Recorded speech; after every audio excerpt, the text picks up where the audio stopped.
গণধৰ্ষণ ইয়াত কৰা হৈছিল 2 গৰাকী কিশোৰীৰ ওপৰত নিৰ্যাতন কৰা হৈছিল ইয়াৰ প্ৰতিবাদ আৰু এই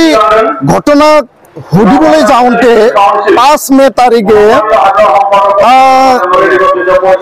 হিৰণময় খাখলাৰীক হত্যা কৰা হ'ল আৰু এই যে ধৰ্ষণ কাণ্ড হত্যা মাৰ্ডাৰ কৰা যি কাণ্ড সেই দুইটা কাণ্ডত ধন আলী বাহাৰ আলী ৰহমান আলী আৰু শেখবৰ আলী আৰু পাৰমিনা বেগম 5 গৰাকী ব্যক্তি ইয়াত অভিযুক্ত ইয়াত জড়িত হৈ আছে আৰু ইয়াক প্ৰতিবাদ জনাই পেলাই ধৰ্ষণকাৰী শাস্তি পাবই লাগিব হত্যাকাৰী শাস্তি পাবই লাগিব ফাঁচি তেওঁলোকক কোৰ্টৰ যোগেদি ৰায়দান দিবই লাগিব আৰু এই ন্যায় বিচাৰি পেলাই বহুতো ইয়াত হাজাৰ হাজাৰ ৰাইজ আজি এই দুধনৈত এই ৰাজহুৱা প্ৰাংগণত উপস্থিত হৈছে প্ৰতিবাদী কাৰ্যসূচীত ভাগ লৈছে আমাৰ দাবী যে কোনো কাৰণত দোষী সাৰি নাযায় মই ধন্যবাদ জনাম গোৱালপাৰা জিলা আৰক্ষী প্ৰশাসন জিলা প্ৰশাসনক তেওঁলোকে 5 গৰাকী ব্যক্তিক সেই দুষ্কৃতিকাৰী সেই হত্যাকাৰী ধৰ্ষণকাৰীক কৰায়ত্ব কৰিছে কিন্তু কৰায়ত্ব কৰাই শেষ কাম নহয় অকল এৰেষ্ট কৰাই শেষ কাম নহয় আজি যদি তেওঁলোকে 2-3 মাহ পিছত আৰু যদি জেলৰ পৰা তেওঁলোকে যদি মানে ৰেহাই পায় আমিতো কেতিয়াও বিচৰা নাই আৰু ইয়াৰ কাৰণে আমি দাবী জনাইছো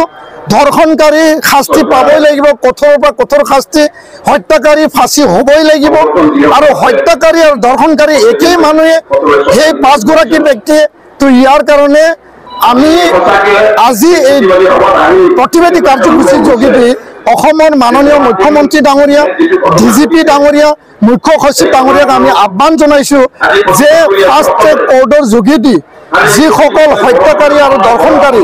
পক্সো আইনৰ যোগেদি যি কিশোৰী নাবালিকাৰ ওপৰত গণধৰ্ষণ কাৰ্যসূচী কৰা হৈছিল সেই কিশোৰী নাবালিকাৰ ন্যায় আৰু হিৰণময় খাখলাৰী যাক হত্যা কৰা হ'ল ইয়াৰ ন্যায় বিচাৰি পেলাই মুখ্যমন্ত্ৰী ডাঙৰীয়া ডিজিপি ডাঙৰীয়া মুখ্য সচিব ডাঙৰীয়াক আমি দাবী জনাইছো ফাষ্ট ট্ৰেক কোৰ্ট ইয়াতে গঠন কৰিব লাগে তদন্ত ক্ষিপ্ৰতাৰে চলিব লাগে আৰু SITৰ যোগেদি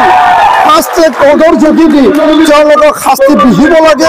আৰু আজিৰ এই প্ৰতিবাদী কাৰ্যসূচীৰ যোগেদি আমি দাবী জনাইছো যে যি ভিক্টিম পৰিয়াল সেই ভিক্টিম পৰিয়ালে 20 লাখ টকা তেওঁলোকে যাতে আৰ্থিক সাহায্য পায় 2 গৰাকী কিশোৰী পৰিয়ালক 5 লাখকে আৰ্থিক সাহায্য প্ৰদান কৰে আৰু যেতিয়ালৈকে ন্যায় নাপায়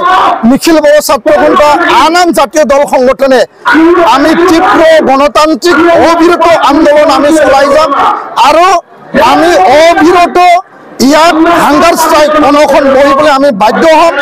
আন্দোলন গণতান্ত্ৰিক শান্তিপূৰ্ণভাৱে চলি থাকিব আৰু ন্যায় প্ৰদান কৰিব লাগিব অসম চৰকাৰৰ কোনো এজন মন্ত্ৰী আজিলৈকে সেই ভিক্টিম পৰিয়াল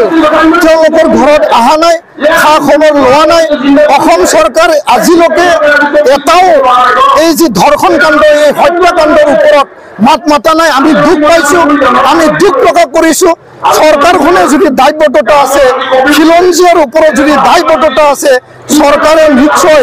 ইয়াৰ ওপৰত নিজৰ যিখিনি ষ্টেটমেণ্ট সৰকাৰৰ যিখিনি পদক্ষেপ তেওঁলোকে মাত মাতিব লাগিছিল ক'ব লাগিছিল আৰু আজি আমি দুখেৰে ক্ষোভেৰে চৰকাৰক আমি আহ্বান জনাইছো আপোনালোকে পদক্ষেপ লওক ফাষ্ট ট্ৰেক কোৰ্টত আৰু SITৰ গঠনৰ যোগেদি দোষীক শাস্তি দিয়া কাম আপোনালোকে দাঙি ধৰক তেতিয়াহে আমাৰ চৰকাৰ খিলঞ্জীয়াৰ চৰকাৰ অসমৰ চৰকাৰ বুলি আমি বিশ্বাস কৰিবলৈ আমি বাধ্য হ'ম নহ'লে অন্যথা আমাৰ অবিৰত গণতান্ত্ৰিক আন্দোলন আমি অব্যাহত ৰাখিম ধন্যবাদ।